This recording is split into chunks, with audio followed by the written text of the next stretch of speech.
have a square with side 20 centimeters, and you have one negative charge, one positive charge, and they're asking you to compute the electric field at this vertex, right? We call that vertex P.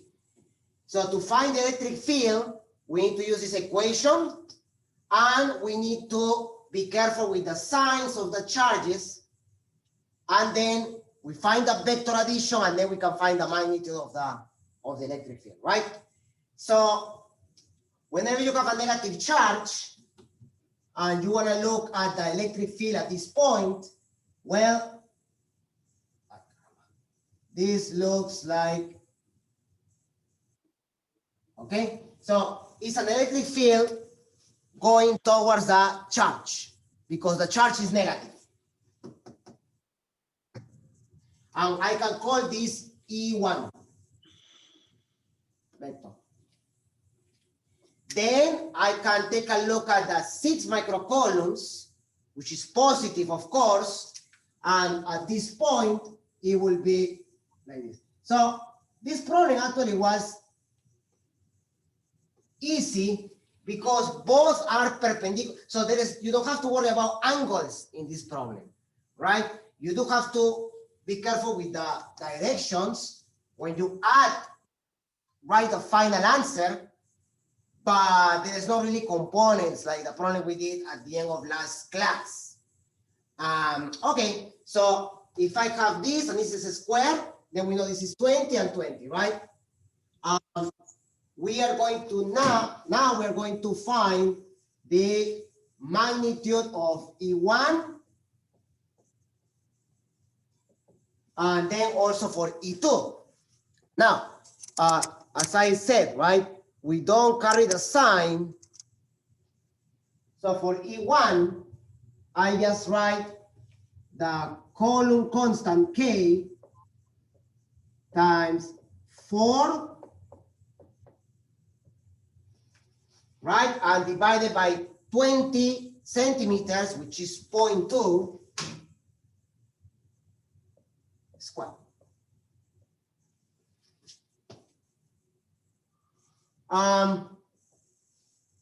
36 times 10 to the power of 3 divided by 4 times 10 to the negative 2.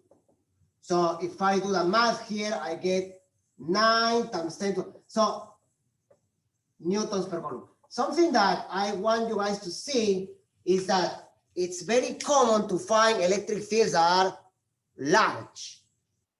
Even though the charge is small, since you only have one charge, you are not multiplying Q1, Q2, you can get a quite large electric field, and that's fine. Okay, 9 times 10 to the 5, that's 900,000, right? Yeah, 900,000 newtons per coulomb. Okay, now let's take a look at E2. Oh, by the way, well, we're looking at the magnitude here, so we have to worry. So E2 now is with 6, so 9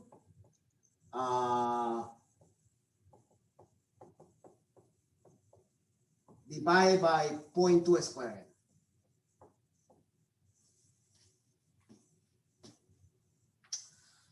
So similarly, 9 times 6 is 54 times 10 to the power of 3 divided by 4 times 10 to the negative 2.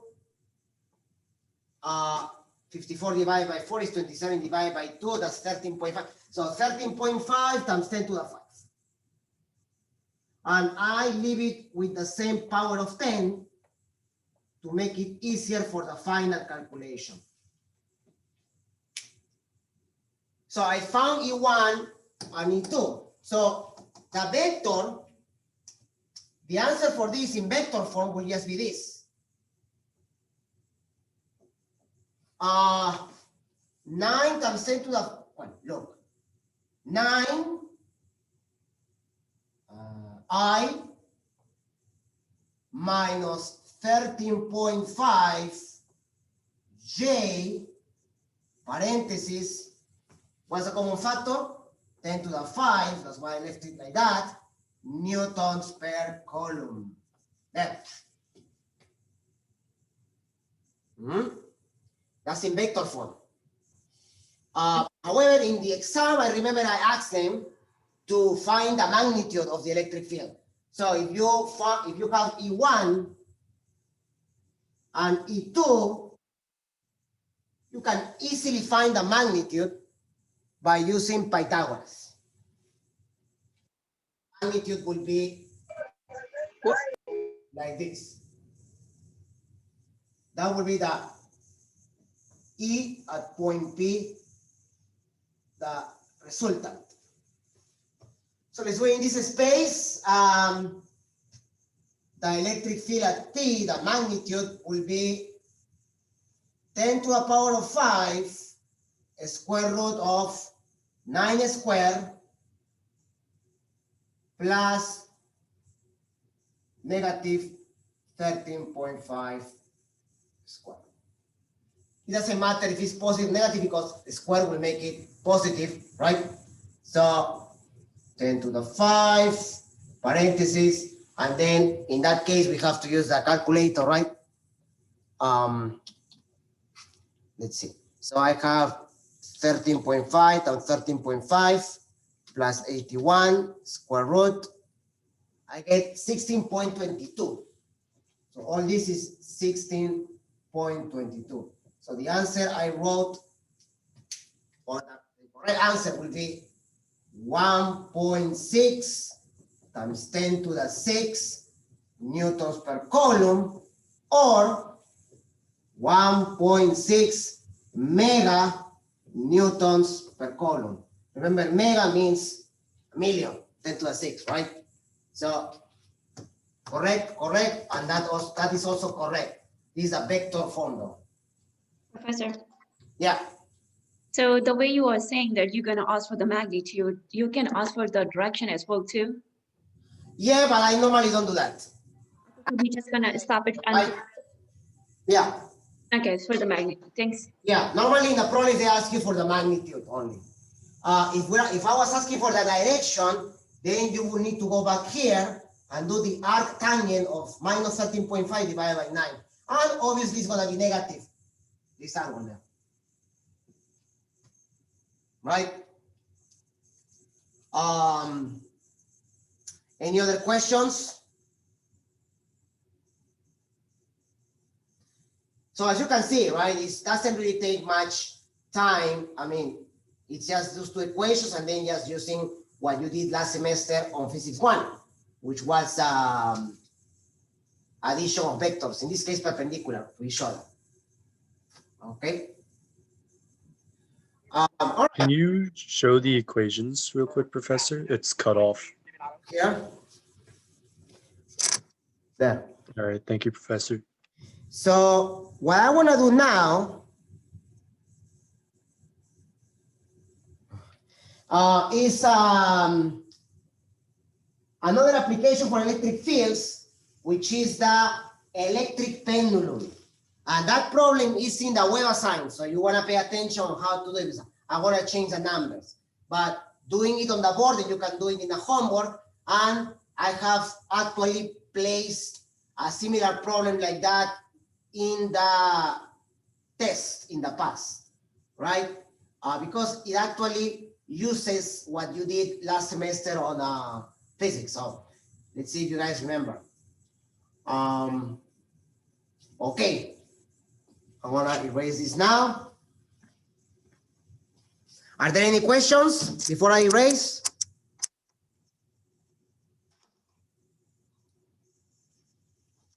No questions? Okay. All right.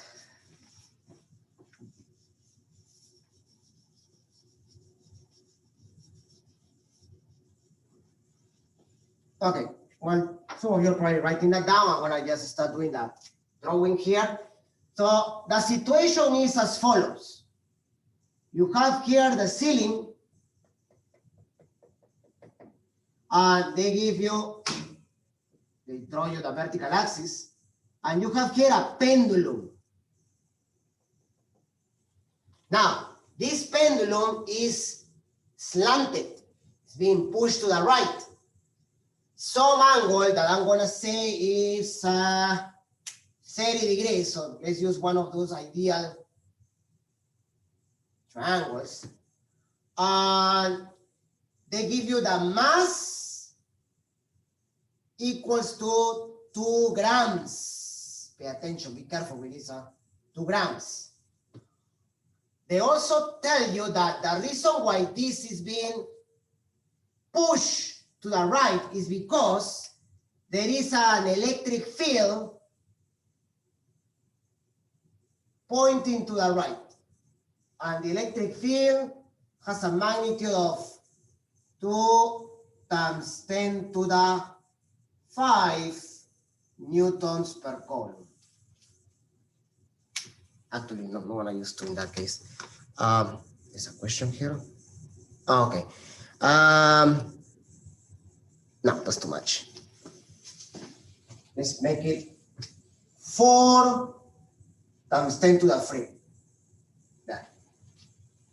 So 4,000 newtons per coulomb. If you know, obviously from physics 1, that gravity is negative 9.8 meters per second square. Professor, Yeah. I cannot see what you write down after the 4 because of the light reflection. The E is equal to what? The 4? 4 times 10 to the 3. Okay, thanks. No, that's not gonna work. Yeah.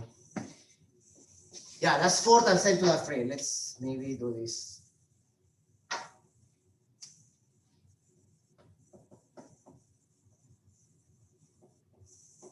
Okay, so let's erase this now. So what they're asking you is find the value of the charge of the given mass.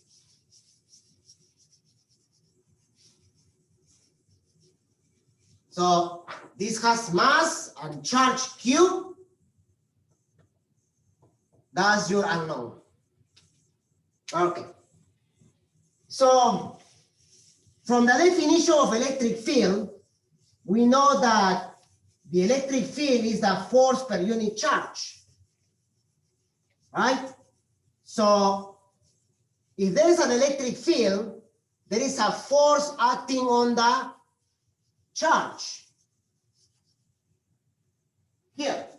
That's why the charge is being pushed. Remember the equation, electric field equals to the force per unit charge, or EQ equals to electric force.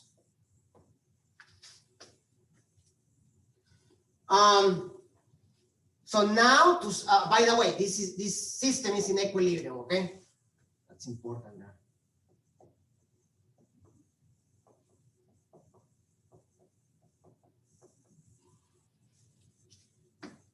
If it's in equilibrium, we have to do what? The forces diagram, right? The free body diagram here.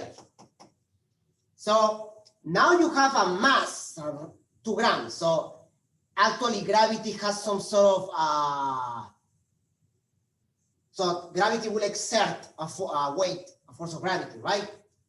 So that's the first force that you draw. You put here mg. Mass times gravity. The one pushing it to the right, you know, is the electric force. What's the missing force in this one? When you did this problem just 2 months ago, a month and a half ago, right? Force pushing it, gravity. And the pendulum obviously is attached, or this mass is attached to a string. So what's the other force acting here?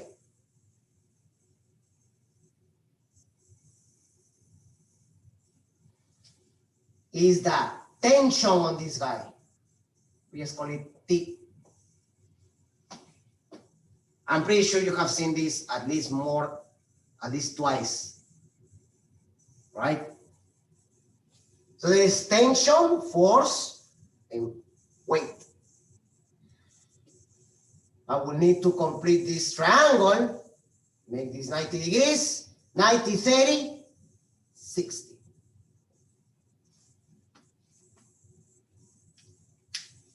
When it's equilibrium, what's the condition? That the sum of forces on X is 0, and the sum of forces on Y, 0. Okay. The force acting on X is this one. On Y is this one, but the tension is at some given angle. So we have to break into components. So this is tension, that's 60. So what's this component and this component here? I'm breaking tension into the vertical and horizontal. So what's this T? Sorry, what's this component? As a function of tension.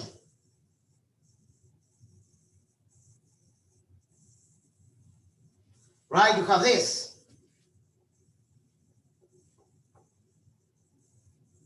60. How do you find this and this?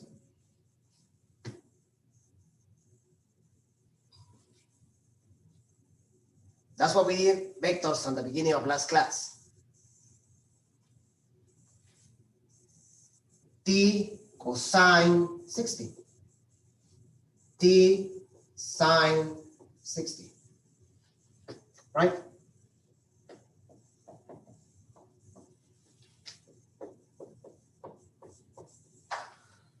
Since we have equilibrium, whatever goes on the left is equal to whatever goes to the right. Whatever goes up is equal to whatever goes down. So, using this condition, on X, T cosine 60 equals to the electric force, but we know is what? EQ. I have the electric field, and I bring my variable that I'm looking at. And then on Y,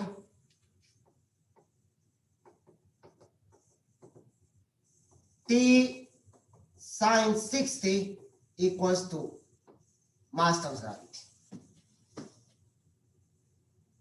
Now, I want to solve for the charge Q. So I don't care about tension. So let me write the equations like this. So I can write this equation and this equation like this here. I will write T sine 60 equals to mg and T cosine 60 equals to EQ. How do I eliminate tension from that equation there?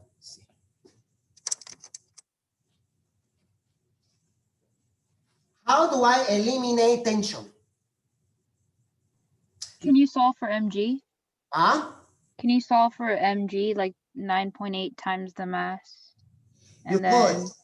Yes, and then you find tension, right? Yes, and then you find, but that will be okay, although you can actually make it in just one step.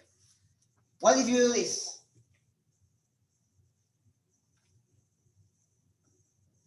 If you divide the equations, tension cancels. What's sine over cosine? 10. 10. And 60. mg over EQ. What's Q? Q will be mg over E tangent of 60. There you are. And then you put all the values. Mass, gravity, electric field, tangent of 60 is root free, right? So let's put them here. Now, with the mass, you can only be in grams. So the mass here is actually 2 times 10 to the negative 3 kilograms, okay? So that's what I put in here. 2 times 10 to the negative 3 times 9.8 divided by 4 times 10 to the 3 times root 3. So those powers of 3 will make it, as you will expect, a small 10 to the negative 6, right? So if I do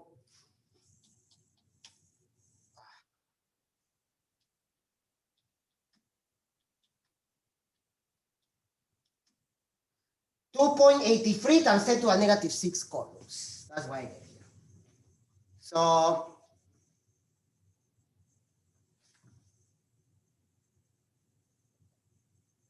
(2.83) times 10 to the negative 6 coulomb.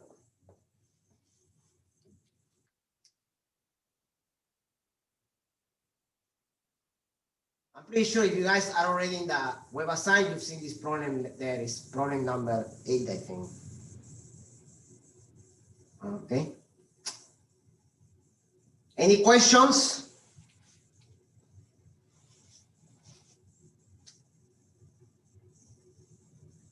All good? So this is a good thing about electric fields. Electric fields can be applied now to some mechanical situations. This is one example, equilibrium, right? That. You can also apply electric fields to kinematics and energy situations. This is what problem like that. The problem I want to give you is similar to problem number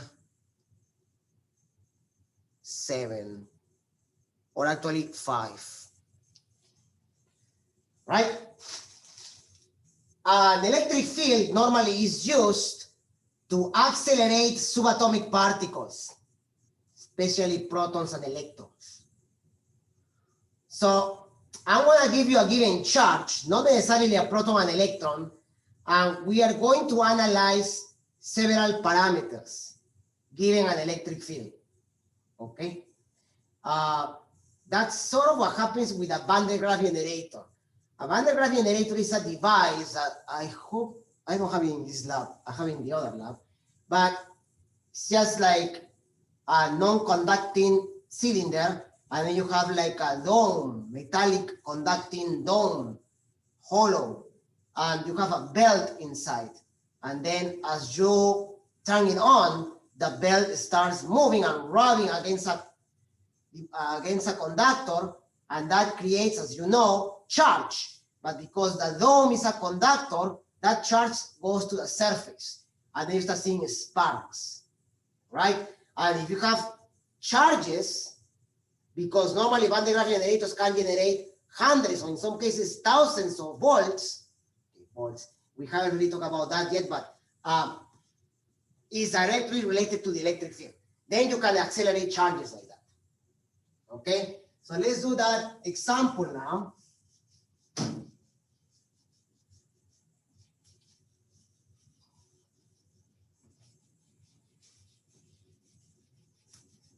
So you see how things are connected in physics, right? It's not that what you did last semester is not going to show up again. I mean, I'm not going to ask you inclined planes and stuff like that, but you will have situations where you need to remember, as I mentioned last class, your vectors, Newton's second law, equilibrium, and you will see later the equations of kinetic energy and potential energy. Okay, so you are given, so example number 3, this one, right?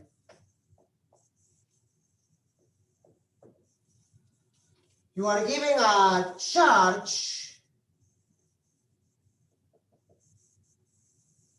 Q equals to 15 microcoulombs that starts from rest. So let's say that the initial velocity is 0 meters per second. But this charge is embedded in a region where there is an electric field. Okay. The electric field has a magnitude of 60 kilonewtons per coulomb. And they also give you the mass of this guy. The mass of the charge is of 10 grams. Part A, find the acceleration of the charge.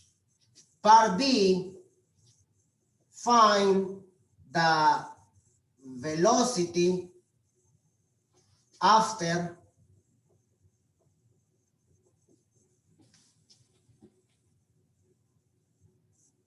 three seconds. And part C, find the displacement of the charge.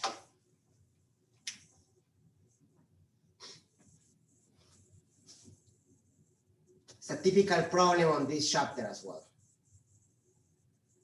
Okay. I always tell students, be careful with the units. And remember your kinematics.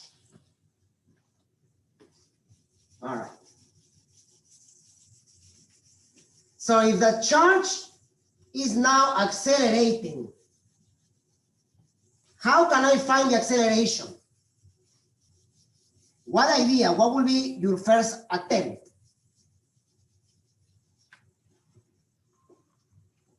How will you find the acceleration?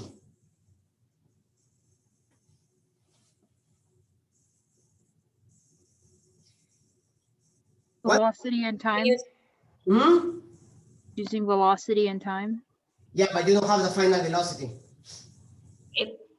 If we go to the commodity formulas with the delta x equal to bi delta t plus minus half a delta t square. Yeah, but again, you don't have the acceleration for that, right? Yeah. To find B, you need A. To find C, you need B. So you need to find the acceleration first. From kinematics, you know that you need at least 3 parameters to do a kinematics problem. If you only have 2 parameters, which is time and initial speed, it's not enough.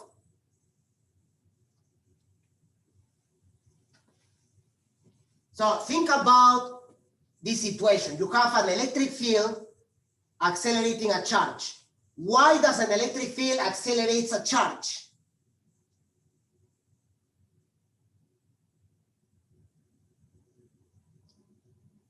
What's happening with the charge in here? This is what? A force. What force is that? It's a E. The electric force. Right? If I have the electric field, how do I find the electric force? The electric force is equal to Ka Q1 and Q2. I mean Q1 divided by the R square, the distance. Okay, but you don't have distance, you only have one charge. So Mass times what's the electric acceleration, force? right? Huh? Is it mass times like acceleration? Yes, that is Newton's second law. So yeah, let's put it here. That's equal to mass times acceleration. But the electric force also is equal to what? The electric field times the charge. That's how you find acceleration.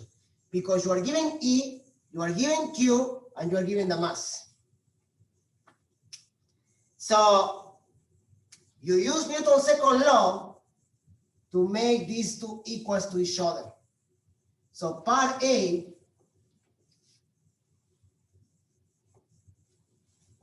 E Q equals to MA. What's E? 60 kilonewtons per coulomb. What's a kilonewton, by the way? 1,000? Yes, so 60,000. What's the charge?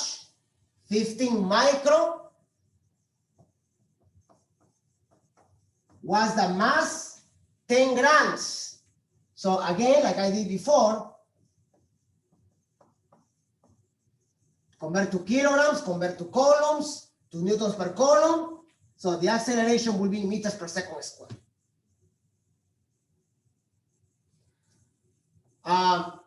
Okay, 6 times 15 is 90. 90 times 10 to the 3, 10 to the negative 3, 10 to the negative 2, divided by, this is 10 to the negative 2. So what's the acceleration? 90 meters per second squared. I found A.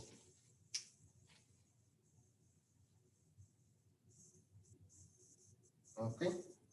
Now you can use kinematics. So how will you find the velocity after 3 seconds?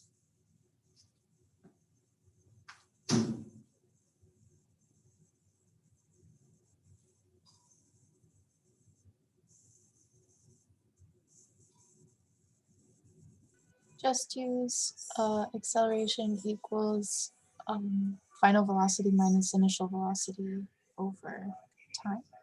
Yeah. Yeah.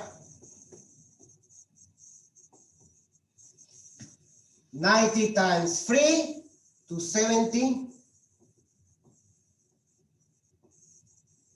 Oh, but initial, what was initial? 0, right? It was from rest. So my final velocity is just meters per second.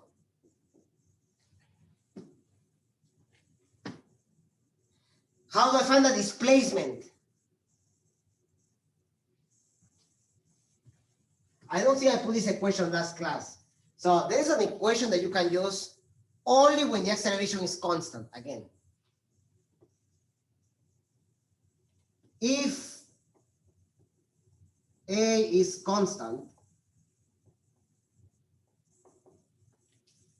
displacement over time equals to the average velocity. Okay, so the initial is 0 to 70, so delta x over 3 is 270 divided by 2.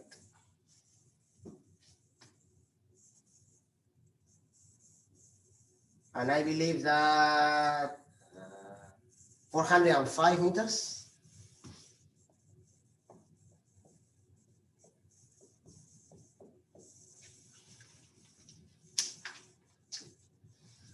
Any questions?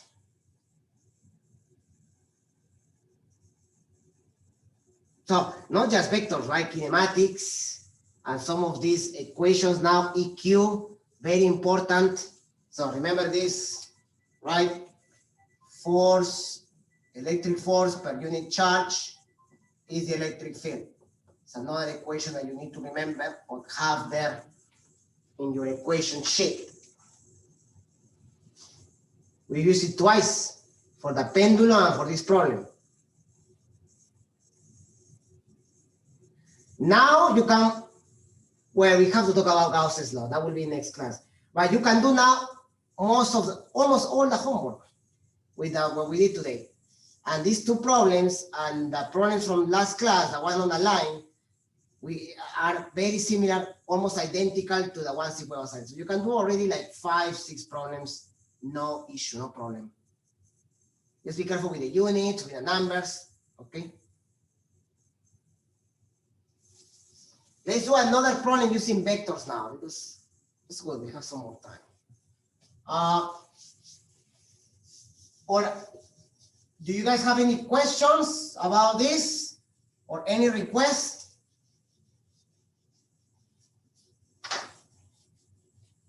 I have a question about the WebAssigns. Yeah, Can you skip questions and come back to them? yeah, you can do that. Oh, okay.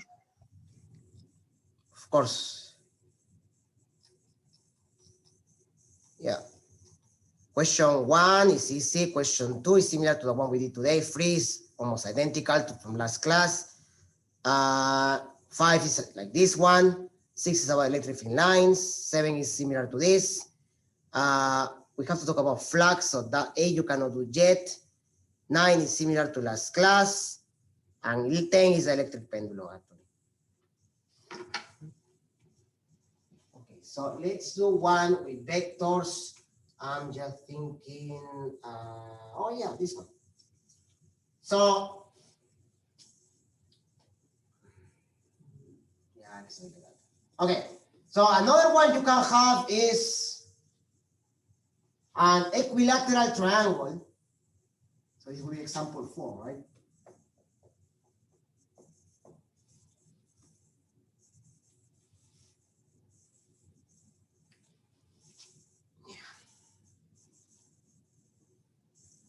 And they give you, as you are probably guessing, a charge on each vertex. So I will make this one positive, this one positive, but this one negative. And let's say this charge is 12 nanocoulombs, 8 nanocoulombs, 2 minus 2, negative 2 nanocoulombs, and the distance, let's make it 40 centimeters. So the side of this equilateral triangle, the length is 0.4 meters. The question is asking you, find the electric field at the midpoint of this base. So find, actually, now I know why I'm asking this, because I asked something like this on a test last semester, actually.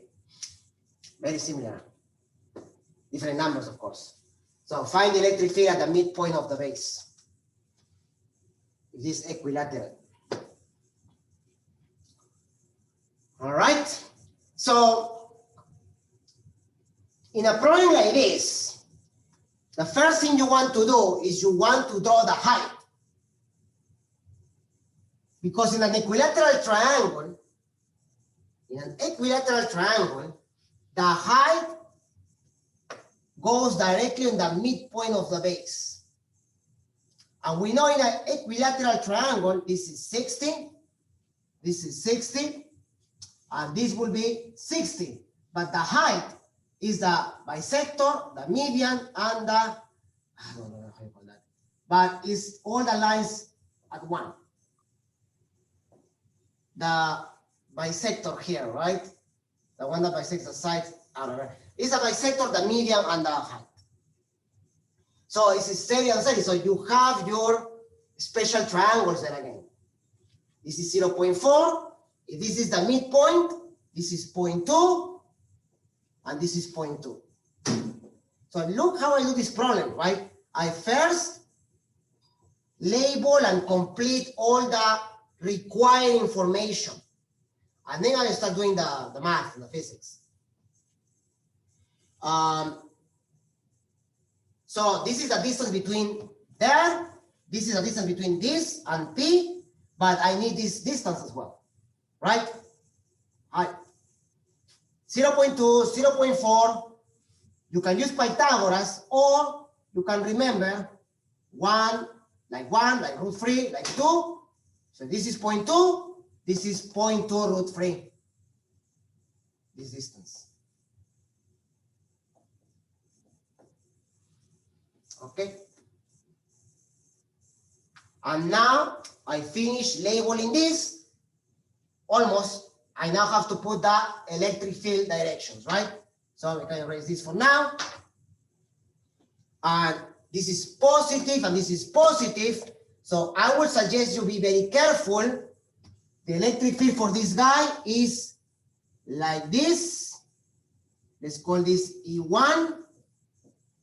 For this 12 is like this. You know what? Let's call this E of 8. And this will be E of 12. There you are. That's easier to see, right? And now this is -2. So for -2, because that's negative, is going like this, right?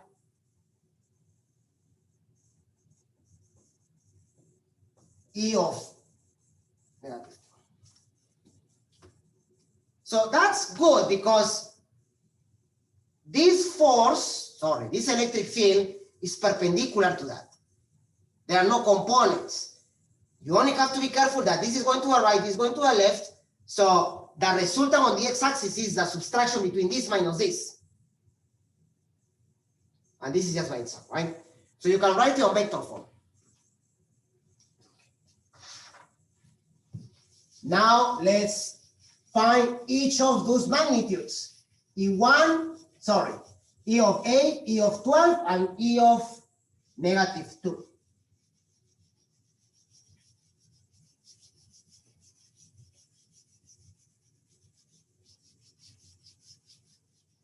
Okay. There. So E of 8, the magnitude of E sub 8 will be Coulomb constant 9 times 10 to the 9 times 8, but now it's nanocoulombs. So nanocoulombs will be 10 to the -9 divided by the distance 0.2 square.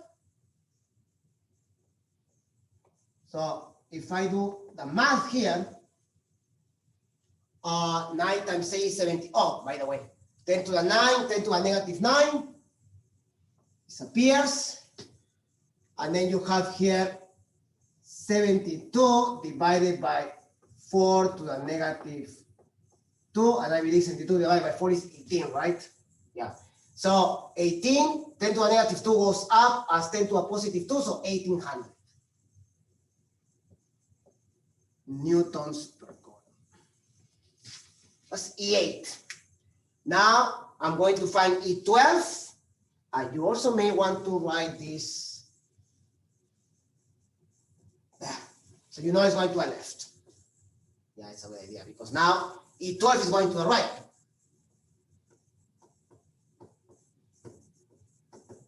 The same, 9 times 10 to the 9,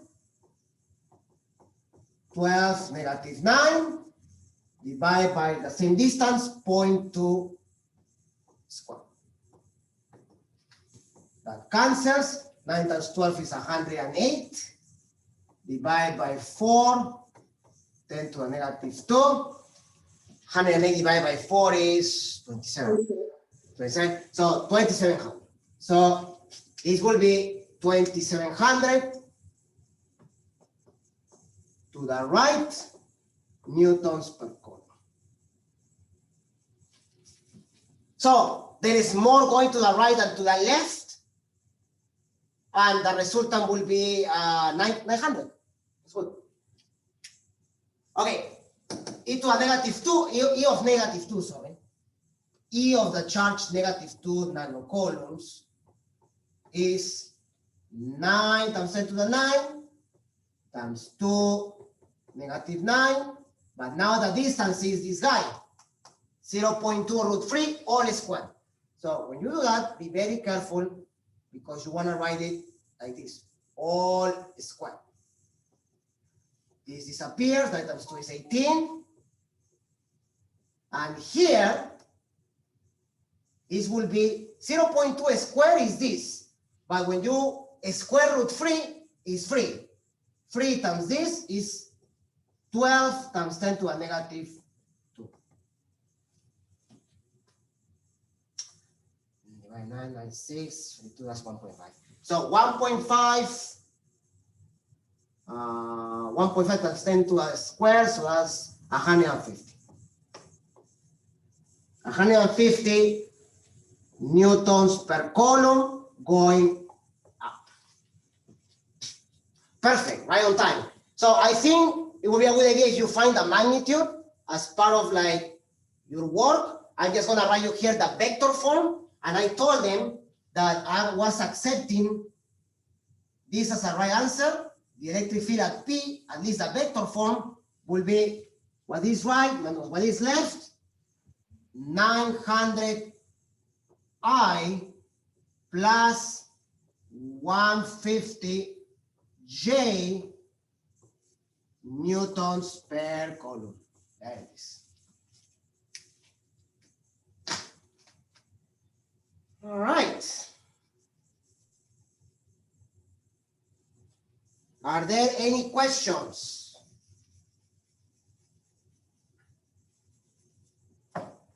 Next Did class. you get 900i from subtracting 2700 minus 1800? Yeah. Okay. Mhm.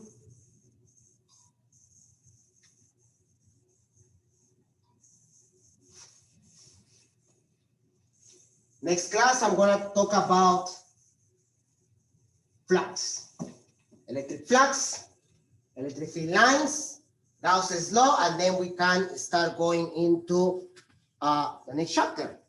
Because actually, we're basically done with with chapter 15, by the way. We just have to talk about Gauss's law a little bit for the last couple of problems in the assignment. And then we can go into chapter 16. We're going to start introducing electric potential and electric potential energy. Okay. I think, as I said, my suggestion will be that you guys start working on the homework. The first quiz I have already decided is going to be Tuesday the 9th. Okay. I'm thinking about 4 questions plus 1 extra credit.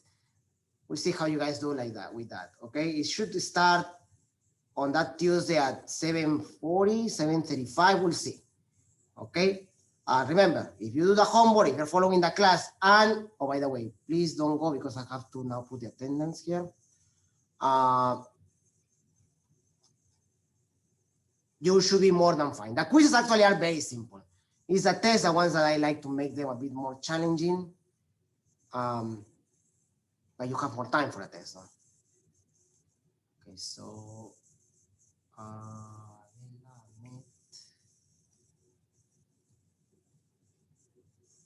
any other question, guys?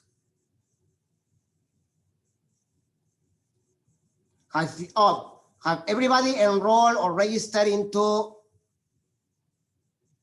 the WebAssign? Professor, Yeah. I had one doubt. Like, I had tried, but somehow I didn't get the link to the WebAssign. So would you able to guide me the last time? Yeah, I'm gonna show it right now. Okay. Sorry for that. Yes, I'm just right now finishing attendance. Jason, Jonathan, Kenan.